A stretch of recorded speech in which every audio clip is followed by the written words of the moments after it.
Good morning everyone, welcome to our Medhavi class. और आज का टॉपिक जो हम लेके आए हैं बड़ा इंटरेस्टिंग टॉपिक है, स्पेस साइंस।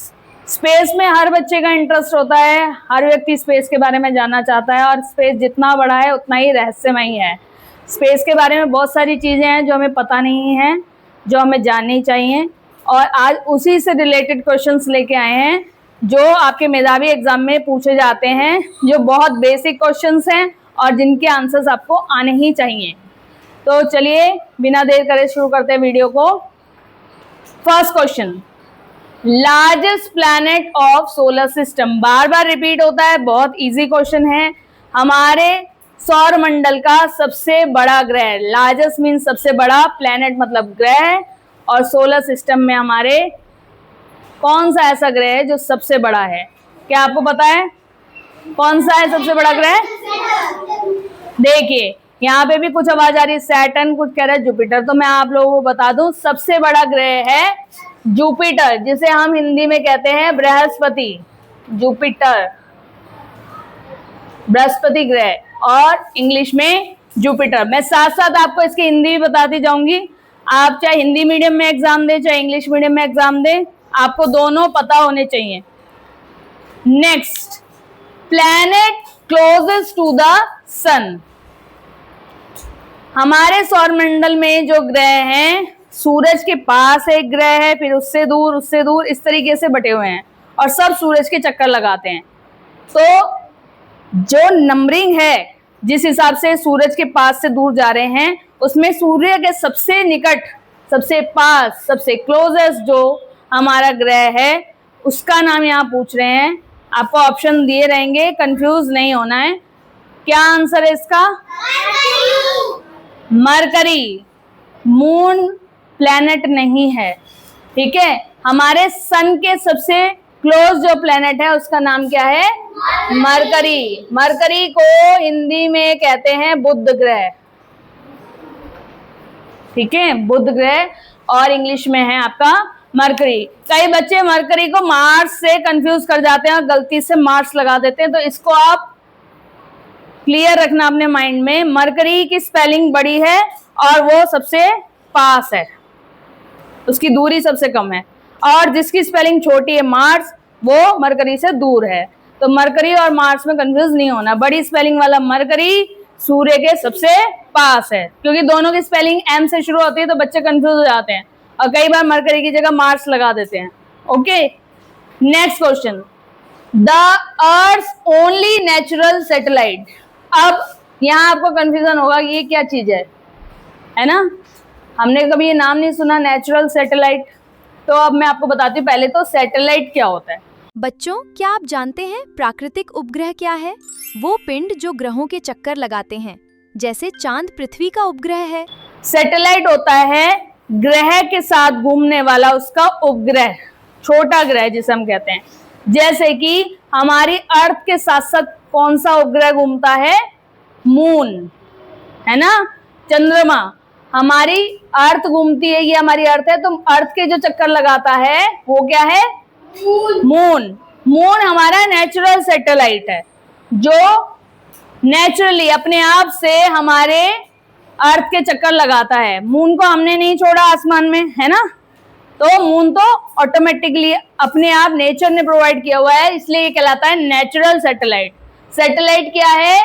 वो उपग्रह है जो हमारे प्लैनेट के चक्कर लगाता है। जैसे हमारे अर्थ के चक्कर लगाने के लिए मून है, ऐसे ही हर एक प्लैनेट के आसपास उसके अपने मून्स हैं, उनको अलग अलग नाम से जाना जाता है। हर एक प्लैनेट के मून का नाम अलग अलग है। कई प्लैनेट के एक से ज्यादा मून्स भी हैं, जैसे कि हमारा एक हमने यहाँ पढ़ा जुपिटर। जुपिटर के चक्कर लगाने वाला उसका जो सबसे बड़ा मून है उसका नाम है टाइटन, ठीक है। इस तरीके से उसके बहुत सारे मून्स हैं, उनके नाम अलग अलग हैं। मून्स इसलिए बोल रहे हैं ताकि आप सैटेलाइट को समझ सको। सैटेलाइट जैसे हमारा मून है, ऐसे ही हर प्लैनेट का अपना मून है। हमारा एक ही मून है, कई प्लैनेट्स के पास 2, 4, 6 बहुत सारे मून्स हैं, ठीक है। तो नेपट्यून, यूरेनस, सैटर्न, इन सब के पास है और किसी के पास नहीं भी है ना। तो ये हो गया आपका सैटेलाइट और ये हो गया नेचुरल सैटेलाइट। अब बात करती हूँ मैन मेड सैटेलाइट की, आर्टिफिशियल सैटेलाइट जिसे हम कहते हैं। ग्रह या आर्टिफिशियल सैटेलाइट इंसानों द्वारा बनाए गए ऐसे उपकरण हैं जो पृथ्वी की कक्षा में घूमते हैं। इनका उपयोग जीपीएस, मौसम की जानकारी और संचार के लिए किया जाता है। आर्टिफिशियल मतलब नकली, यानी इंसान के द्वारा बनाया गया, जो पहले से मौजूद नहीं था, जिसे नेचर ने नहीं बनाया है, हमने बनाया है। हम लोग क्या करते हैं, हम भी सैटेलाइट्स बनाते हैं और उसको लॉन्च कर देते हैं स्पेस में और इस तरीके से उसको सेट कर देते हैं कि वो अर्थ के चक्कर लगाता है। कुछ इस तरीके से दिखाई देते हैं सैटेलाइट। मैं आपको फोटोज भी शेयर कर दूंगी। ऐसे इनमें मशीन लगी रहती है, ठीक है, अलग अलग तरीके के होते हैं और यहाँ पे सोलर पैनल्स लगे होते हैं जहां वो सूरज से ऊर्जा लेते हैं और अर्थ का चक्कर काटते रहते हैं, जैसे मून काटता है। और ये क्या करते हैं, हम इन्हें क्यों छोड़ते हैं आसमान में, सॉरी स्पेस में? हम इन्हें स्पेस में इसलिए छोड़ते हैं क्योंकि हमें अपने वर्ल्ड का बहुत सारा डाटा कलेक्ट करना होता है। जो भी आप आज टेलीविजन पे समाचार देख रहे हो, हम यहाँ बैठते हैं, टीवी ऑन करते हैं और अमेरिका में क्या हो रहा है हमें दिख जाता है। तो वो कैसे पता चलता है? इन सैटेलाइट से। ये सैटेलाइट क्या करते हैं, मान लीजिए अर्थ के यहाँ पे घूम रहे हैं तो यहाँ से सिग्नल जाता है। आपने देखा होगा ऊपर डिश लगे रहते हैं, हमारे डिश लगे रहते हैं ना, और वो आसमान की तरफ पॉइंट आउट कर रहे होते हैं। ऐसे ही होता है। वो किधर से सिग्नल लेते हैं? सैटेलाइट से, जो नीचे डिश लगे होते हैं इस तरीके से। आपने देखा होगा उसमें यहाँ पे एक डिब्बी लगी रहती है ना, ऐसे डिश बने होते हैं। वो ऊपर से सिग्नल रिसीव करते हैं और ऐसे ही बड़े बड़े डिश लगे होते हैं बहुत सारी जगह पे।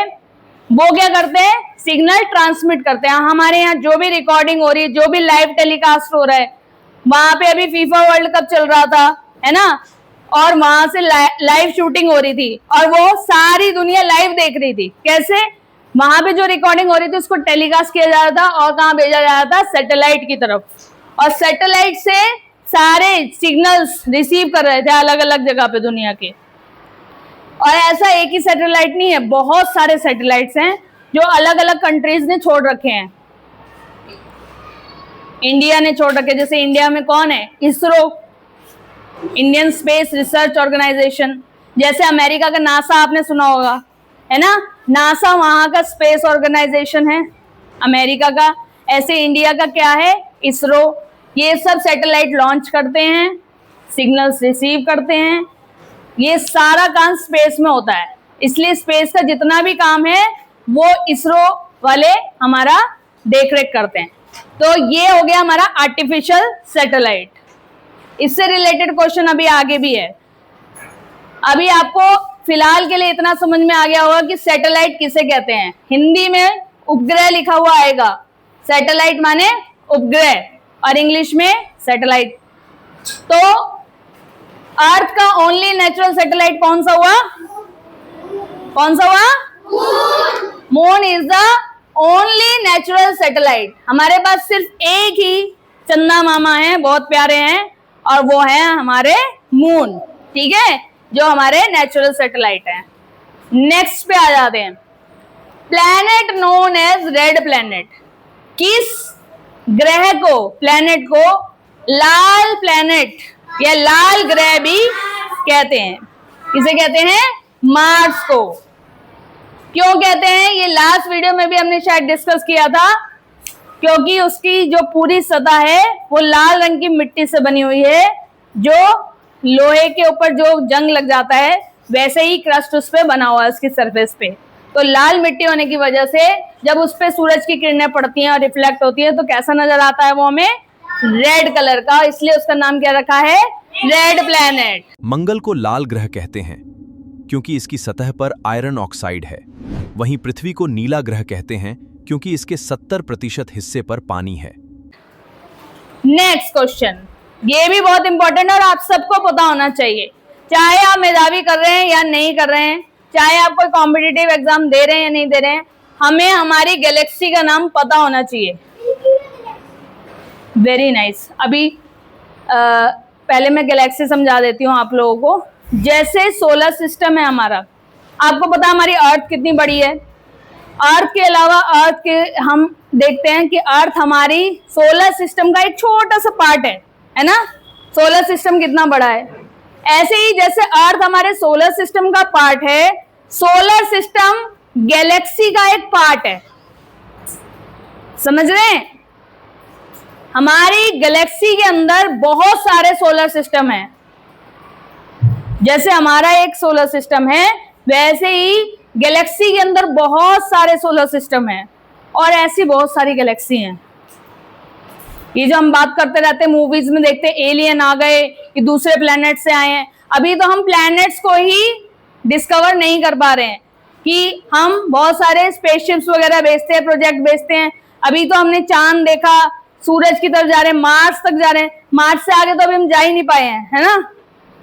अभी हम अपने सारे प्लैनेट्स एक्सप्लोर नहीं कर पाए हैं। उसके अलावा बहुत सारी सोलर सिस्टम है। इस सोलर सिस्टम के अलावा आप अगर हमारी बहुत अच्छी अच्छी मूवीज हैं, लॉस्ट इन स्पेस है, आप कभी देखना वो सीरीज, उसके अंदर अलग अलग गैलेक्सी भी दिखा रखी हैं।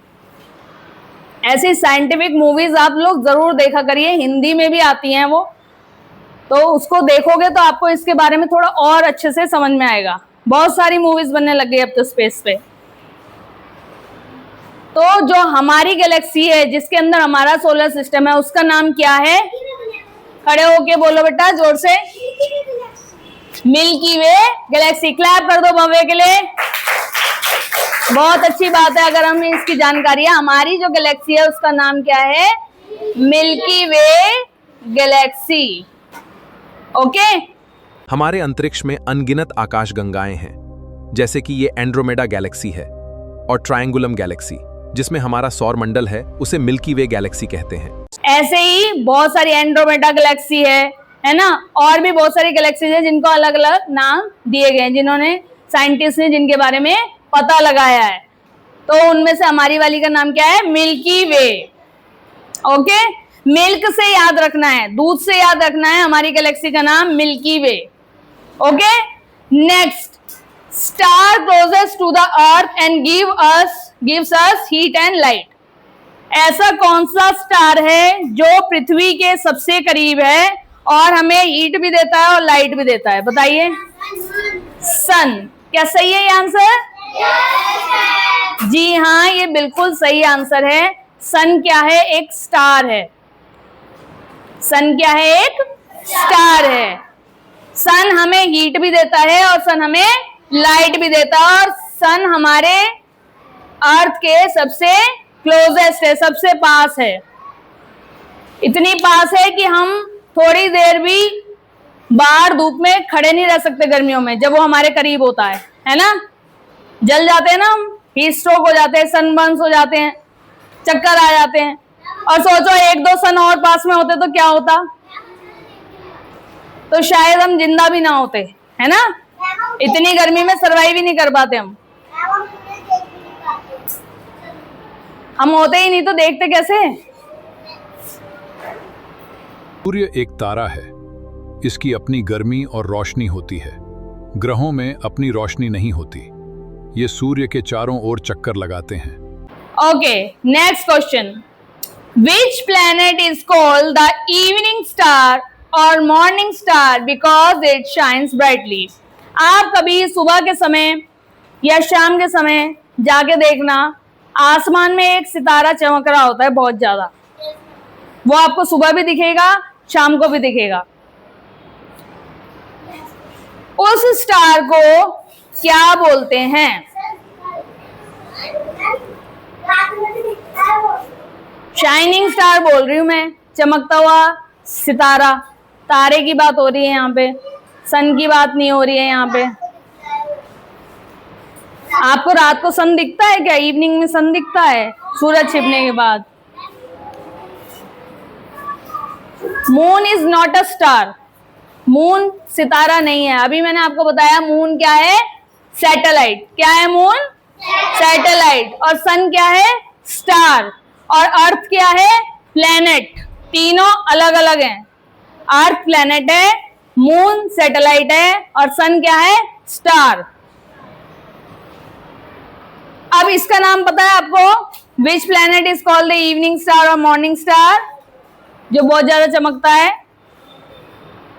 प्लैनेट की बात हो रही है। वीनस। वीनस हमें दिखाई देता है, जो सबसे ज्यादा चमकदार सितारा आपको आसमान में दिखाई देगा, मॉर्निंग में भी और इवनिंग में भी, इसलिए इसका नाम इवनिंग स्टार और मॉर्निंग स्टार रखा है। और ये प्लैनेट पूछ रहा है आपको, ऑप्शन में पोल स्टार और बहुत सारी चीजें देंगे, तो वो मत लगा देना। आंसर क्या है? वीनस। ठीक है, कई बच्चे ध्रुव तारे से कंफ्यूज हो जाते हैं तो ध्रुव तारा लगा देते हैं। यहाँ पे तारे की बात नहीं हो रही है, किसकी बात हो रही है? प्लैनेट। यहां ध्यान से पढ़ना, विच प्लैनेट, और यहाँ पे स्टार बोल दिया उसको, है ना?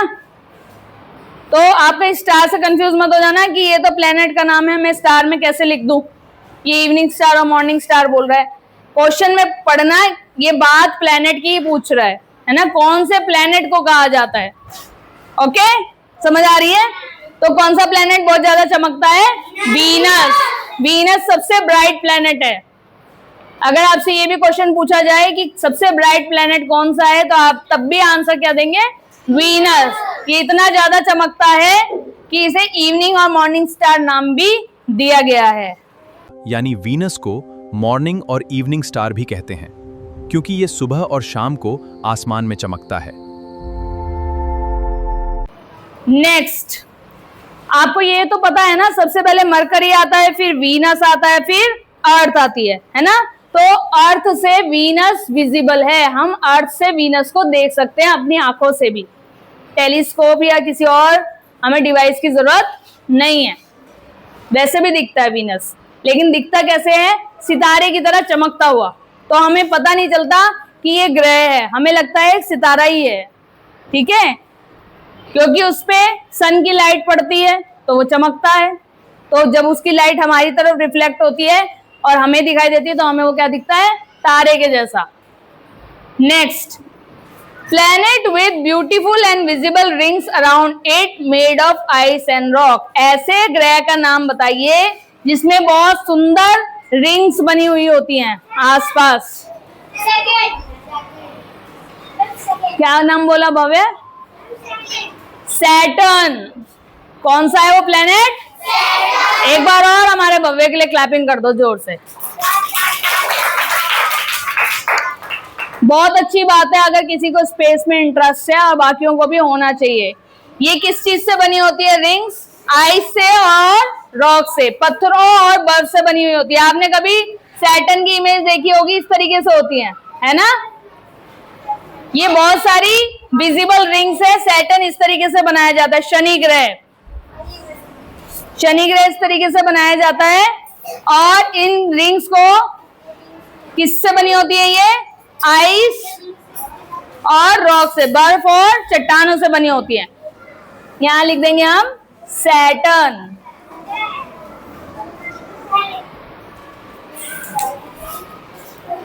Next question, how many planets are there in our solar system? हमारे सौर मंडल में कितने ग्रह हैं?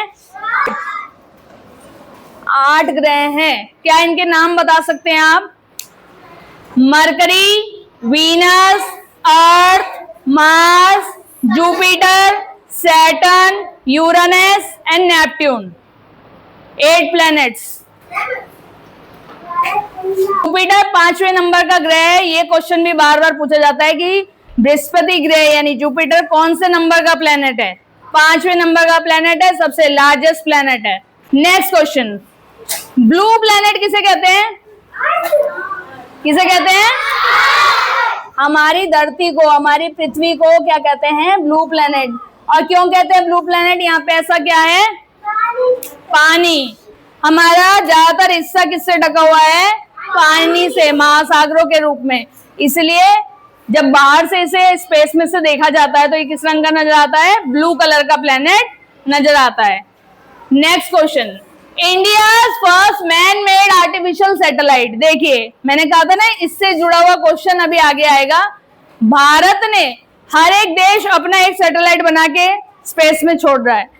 तो भारत ने जो पहला आर्टिफिशियल सैटेलाइट स्पेस में छोड़ा था उसका नाम क्या था?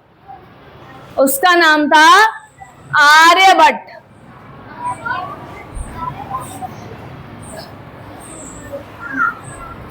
भारत का पहला कृत्रिम उपग्रह आर्यभट्ट 19 अप्रैल 1975 को लॉन्च किया गया था। इसे इसरो ने बनाया था। आर्यभट्ट था उसका नाम। आर्यभट्ट हमारे बहुत बड़े मैथमेटिशियन थे। ऑनर में पहला जो सैटेलाइट भारत का भेजा गया उसका नाम आर्यभट्ट रखा गया। समझ गए?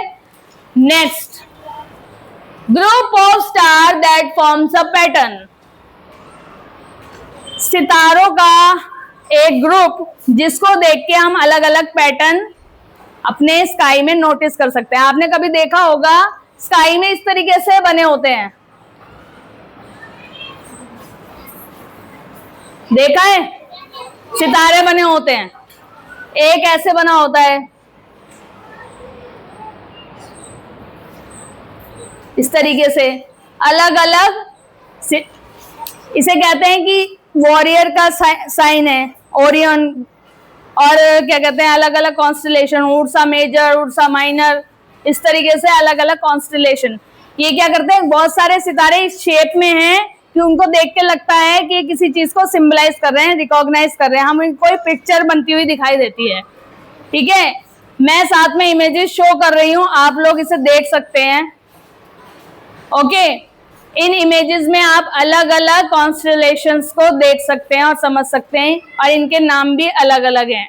Ursa Major, Ursa minor,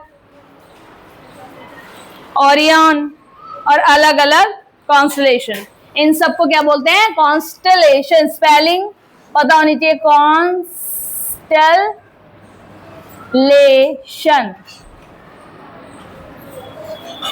space में सितारे मिलकर कॉन्स्टलेशन बनाते हैं, जैसे अर्सा मेजर या सप्ताऋषि और ओरियन यानी मृगाशीरा। ये सितारों के निशान हैं। Question number 13, time taken by Earth to complete one full revolution around the sun. हमारी अर्थ को अपने ऑर्बिट पे पूरा एक चक्कर कंप्लीट करने के लिए सन के अराउंड कितना टाइम लगता है? 1 साल, है ना? 1 साल में कितने दिन होते हैं? 365 डेज। अगर वहां डेज में दिया है तो डेज, ईयर में दिया है तो 1 ईयर। ठीक है, सन है और अर्थ इसके चारों ओर चक्कर लगा रही है ना? तो ये जो घूम रही है सन के इधर उधर हमारी अर्थ, इसको क्या बोलते हैं? रिवॉल्यूशन। क्या बोलते हैं इसको? रिवॉल्यूशन, घूर्णन। ठीक है, सॉरी, घूर्णन तो अपनी एक्सिस पे घूमने को कहते हैं, ये होता है रिवॉल्यूशन, और अपनी ही जगह पे घूमने को कहते हैं रोटेशन। आपको ये बात पता है, अर्थ अपनी जगह पे भी घूमती है, अपनी एक्सिस पे भी, और सन के इर्द गिर्द भी घूमती है ना? 2 तरीके से घूमती है हमारी अर्थ। एक तो होता है ऐसे घूमना, और एक होता है, आओ इधर आओ, ये हमारा सन है। ठीक है, मैं अर्थ हूं, अब मैं इसके चारों तरफ कैसे घूम रही हूं? इस तरीके से, देख रहे हो? इस तरीके से अर्थ सूरज के चक्कर लगाती है। मुझे चक्कर ही आ गए इस बात पे, है ना? अब ये चक्कर हो गया रिवॉल्यूशन, जो मैं ऐसे ऐसे घूम रही थी, और जो मैं ऐसे ऐसे घूम रही थी, ये क्या है? रोटेशन। समझ गए? Rotation and revolution. जो पृथ्वी इस तरीके से चक्कर लगाती है उससे क्या बनते हैं? सीजन। अलग अलग सीजन आते ना, सर्दी, गर्मी, बरसात आते हैं ना, वो किससे आते हैं? ऐसे रिवॉल्यूशन से, जो हमारी धरती ऐसे चक्कर लगाती है। और रोटेशन से क्या बनता है? अब ये सूरज है, मैं इसकी तरफ मुंह करके खड़ी हूं, है ना, और मैं ऐसे घूम रही हूं, तो जो हिस्सा सन के सामने, यहाँ पे क्या होगा? दिन, है ना? रोशनी पड़े तो दिन, और मेरी बैक साइड में क्या होगा? रात। यहाँ क्या हो रहा है? दिन, और बैक साइड में क्या हो रहा है? रात। और जब मैं ऐसे घूम जाऊंगी तो अब आधी दुनिया में क्या हो गया, दिन, और आधी दुनिया में क्या हो गई, फिर वापस घूम गई, दिन रात, दिन रात, ऐसे हो रहा है ना, दिन आता है रात आती है, ऐसे ही चलता है ना। तो वो किस वजह से होता है, रोटेशन ऑफ अर्थ। किस वजह से होता है, रोटेशन ऑफ अर्थ। देखो मैंने यहाँ एक छोटा सा सिंबल भी बनाया है, अर्थ का अपने एक्सिस पे घूमना क्या कहलाता है, रोटेशन, अपनी ही जगह पे घूमना। तो इससे क्या बनता है, डे एंड नाइट। क्या बनता है इससे, डे एंड नाइट। पृथ्वी सूर्य का चक्कर लगाती है। इस रास्ते को ऑर्बिट कहते हैं। पृथ्वी के घूमने से ही दिन और रात बनते हैं। इसे रोटेशन कहते हैं। अर्थ का सूर्य के चक्कर लगाना रेवोल्यूशन कहलाता है। एक रेवोल्यूशन 365 दिन में पूरा होता है और इससे धरती पर मौसम बदलते हैं। Next question, which planet takes longest time to revolve around the sun. अब एक बात बताओ, फिर से आ जाओ भाई सन, एक आप भी आ जाओ, जल्दी आओ, और एक और जना आ जाओ। बस ये सन है, एक यहाँ पे घूम रहा है, छोटा चक्कर घूमो सन के इर्द गिर्द, नहीं ऐसे नहीं, सन के इर्द गिर्द, सन के इर्द गिर्द घूमो, नहीं ऐसे घूमते हुए नहीं, नॉर्मल घूमो, नॉर्मल घूमो। और एक आपको बड़ा चक्कर लगाना है, घूमो, इधर पे खड़े होके इतनी दूरी से लगाना है। चलो अब लंबा चक्कर किसका है, इसका या इसका, जो बाहर की तरफ है, दूर है ना, ये सन के पास है, ये सन से दूर है ना। तो इसका जो पाथ होगा छोटा होगा और इसका पाथ क्या होगा, बड़ा होगा, ऐसे ही होगा ना। तो यानी इसको एक चक्कर लगाने में जितना समय लगेगा उससे ज्यादा समय इसे लगेगा घूमने में, है ना, क्योंकि इसका रास्ता तो लंबा और बड़ा हो गया ना। तो ऐसे ही हमारे सोलर सिस्टम में जो ग्रह सन के सबसे पास है उसको कम समय लगता है सूरज का चक्कर लगाने के लिए, और जो सबसे दूर है उसको बहुत लंबा चक्कर लगता है लगाने के लिए, इसलिए उसको सबसे ज्यादा टाइम लगता है। तो हमारा लास्ट प्लेनेट मैंने आपको क्या बताया था, नेपट्यून। क्या बताया था, नेपट्यून। बैठ जाओ बच्चे। सबसे ज्यादा समय सन को ऑर्बिट करने के लिए किसको लगेगा, नेपट्यून को। क्यों, क्योंकि वो सबसे दूर है। और अगर इसका उल्टा पूछ लेते हैं कि सबसे कम समय किसे लगेगा, तो आप क्या आंसर दोगे, क्या आंसर दोगे, क्यों, क्योंकि वो सबसे पास है। ओके, अगर हमें साइंस समझ में आनी है तो जब तक हम उसका कॉन्सेप्ट नहीं समझेंगे, क्या हो रहा है क्यों हो रहा है, हमें समझ में नहीं आएगी। और अगर हमें कॉन्सेप्ट समझ में आ गया तो सारा साइंस हमें बहुत इजी लगेगा समझने के लिए। Next question number 16, who was the first Indian person to travel into space. Bharat से सबसे पहले स्पेस में जाने वाले व्यक्ति का नाम क्या है, पता है किसी को? वेरी गुड, क्लैप कर दो हिमांशी के लिए। कौन थे? राकेश शर्मा, ये सबसे पहले स्पेस में जाने वाले व्यक्ति थे। 17, the fixed path on which planet revolve around the sun is called. ये जो आप देख रहे थे, सब घूम रहे थे सन के अराउंड, हर एक का पाथ फिक्स है। ऐसे नहीं है आज यहाँ घूम रहा है, कल को यहाँ चला गया, इधर से घूमने चला गया, ऐसा नहीं है। ऐसा होता है क्या? नहीं, सबका रास्ता फिक्स है। अगर रास्ता चेंज हो गया तो ग्रह आपस में टकरा जाएंगे, ऐसे ही है ना। एक यहाँ घूम रहा है, एक यहाँ घूम रहा है, अगर सब ऐसे ऐसे घूमने लगे तो आपस में ही टकरा जाएंगे। तो सबका रास्ता फिक्स है। तो जो फिक्स रास्ता है उसको क्या कहते हैं, जिसपे ग्रह घूमते हैं? ऑर्बिट। क्या कहते हैं? हर ग्रह अपने ऑर्बिट में ही घूमता है। ये जो हम आपको बता रहे थे कि ये ग्रह है, ये सूरज है, और सूरज के आसपास ये इस वाले लाइन में चक्कर लगा रहे, तो ये जो रास्ता है इस रास्ते को कहते हैं ऑर्बिट। क्या कहते हैं इसे? ऑर्बिट। इस बात को ध्यान रखना है, हर एक ग्रह का अपना ऑर्बिट है। Next question, star shine because they have their own. सितारे क्यों चमकते हैं? क्या होता है उनके पास? अपनी हीट होती है यानी गर्मी होती है, और अपनी लाइट होती है। आपने सन से क्या मिलता है? हमें हीट मिलती है और लाइट मिलती है ना। सन एक स्टार है, सन के पास अपनी गर्मी है, अपनी ऊर्जा है और अपनी रोशनी है, लाइट है।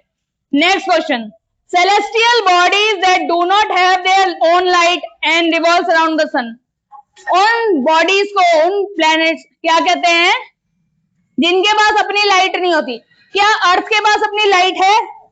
अर्थ लाइट प्रोड्यूस करती है क्या? धरती में से निकल रही है या गर्मी निकल रही है? नहीं, ना तो हमारे पास अपनी हीट है ना अपनी लाइट है। अगर सूरज ना निकले, अगर एक दिन भी सूरज ना निकले तो क्या हो जाएगा? सब कुछ ठंडा हो जाएगा, बर्फ बन जाएगा, जम जाएगा। देखा है ना, सर्दियों में सूरज नहीं निकलता तो कितनी ठंड लगती है। तो ऐसे बॉडीज जिनकी अपने पास हीट नहीं होती, अपनी लाइट नहीं होती, उन्हें हम क्या कहते हैं? प्लैनेट। क्या कहते हैं उन्हें हम? और वो सन के चक्कर भी लगाते होने चाहिए। ऐसी बॉडीज जिनके पास ना अपनी हीट है ना अपनी लाइट है और जो सूरज के चक्कर लगा ले, उन्हें हम क्या कहते हैं? प्लैनेट यानी ग्रह कहते हैं। नाउ द लास्ट क्वेश्चन, और बहुत easy. Device used to see distant planet, दूर इन प्लैनेट्स को स्पेस में देखने के लिए किस चीज का इस्तेमाल किया जाता है? जोर से बोलो। टेलीस्कोप। किसका इस्तेमाल किया जाता है? टेलीस्कोप। आपको ऑप्शन में माइक्रोस्कोप भी मिलेगा, पेरिस्कोप भी मिलेगा, क्लेडोस्कोप भी मिलेगा और टेलीस्कोप भी मिलेगा। तो दूर की चीजों को पास में देखने के लिए क्या यूज किया जाता है? टेलीस्कोप। ये हमारे हो गए आज के 20 प्रश्न और बहुत इंपॉर्टेंट टॉपिक, ठीक है, हमारे स्पेस साइंस से रिलेटेड। ऐसे और मजेदार टॉपिक स्पेस साइंस और बाकी रीजनिंग, मैथ से लेके हम आपके पास आएंगे नेक्स्ट वीडियो में। तब तक के लिए थैंक यू।